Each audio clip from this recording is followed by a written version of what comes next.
Hello everyone, I'm here with Chris, who's just won the Store Treasure Cup with this amazing prize card, Roronoa.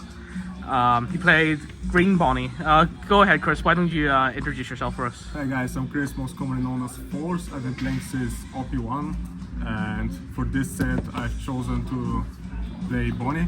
I think this is probably the strongest deck after the recent bans that came out. So let's start with the deck list. I'm running, for my searchers, I'm running obviously 4 Bonney and 4 Baby 5. I think they're the key pieces to the deck. Some people only run the Supernova package, but I'm running both because I think both packages have really strong cards and I want to utilize both of them like to their full potential. For my 2Ks, I'm running 3 of the Baby 5 2K, 4 of the Viola 2K, and 2 of the Apoo 2K. The Donquixote 2Ks are practically useless because I've never played them. They're just 2Ks. Scratchmen Apoo, he's come up like in some matchups. For example, NL, I can rescue a Hody blocker, but the Donquixote family 2Ks are mostly just searchable 2Ks, which is good for the deck.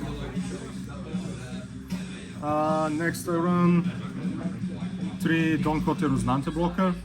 I used to run 3-3 split with Donquixote Rosinante and Bartolomeo blocker, but since the new bans came out and red purple is not a problem anymore, I've cut Bartolomeo like entirely. I heard you played against the red purple law when we all decided to play 7.5 format. Yeah, we decided in our locals play 7.5 format, but some people still played red purple law, and I got matched against them in match 3, and I still won, surprisingly.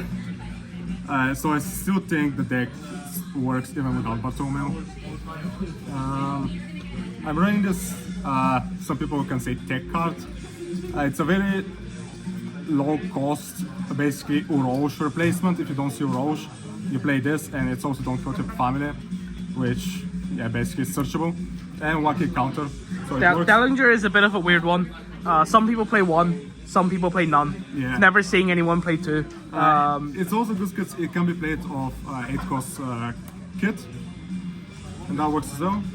For my mid game, I have 4 Urouge. The card is self-explanatory, works very well with leader effect. Restart it on the end of turn. 4 Cavendish. This card is absolutely insane. If this card stays on board after I play it, I feel like I'm so much ahead. Like the 2 bonus don it gives, so much value. 5 cost Bonney. I feel like in some matchups she's very strong and kind of stalls the game, so I can go into my big don turns, so I can play the bigger guys. And the fact that she can freeze a don as well is also amazing. She can delay 10 costs, like 10 cost Mama or Ace. My one of X Drake, which is entirely just for the Blue Dolphin matchup, which I see a lot in my locals, so I had to take it in. How do you think that the card performed today for you? I played it once against Red Purple All. It came in handy, but I didn't expect to play against Red Purple All today. But I'm expecting a 7.5 format in the championships to see a lot of Blue Dolphins. Would you say Blue Dolphin is your worst matchup then? Blue Dolphin is definitely one of my worst matchups, but I think Boa Hancock is worse because she runs more events. But my next card, Hawkins, this is also a very top tier card. Works very well against removal decks because they have to invest a lot to remove it. For example, Luchi can remove it twice by playing 2 Rob Luchi 4 costs, and NL basically cannot deal with this card. Blue has options to deal with it because they run events, but so it can be tricky playing it against them. But I still feel like after they play their events, it's still a very good value card. For my top end, I play 4 Hody Jones. That card is absolutely insane. It works very well against opponents that starve you, and since it's not searchable, that's why I play 4 off. I play 2 8 cost Rosinante. I've entirely dropped 8 cost Kit because I don't think that card is relevant in the 7.5 meta. I feel like dropping an 8 body and a 5 body at the same time gives way more value. For example, blue cannot remove both of them in the same turn.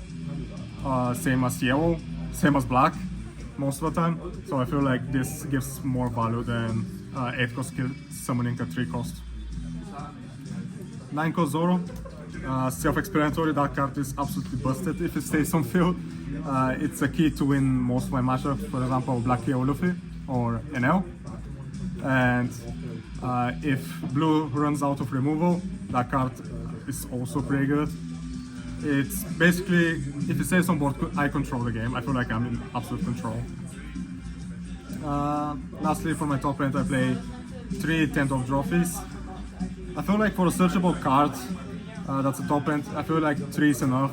Some people play 4, but I've been doing very well with only 3. I really need a 4th one. By the time I need a 4th one, the game is already ended. And because of all this top end, I run 2 zero cost events just to help me not get bricked up. And that's about it. Is there anything you would change in the deck going back into the event? Going back to, I feel like my deck is absolutely perfected.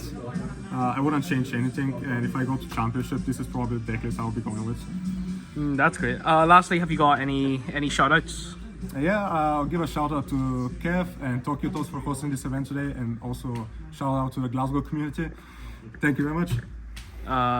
Thank you guys, and we'll see you guys later.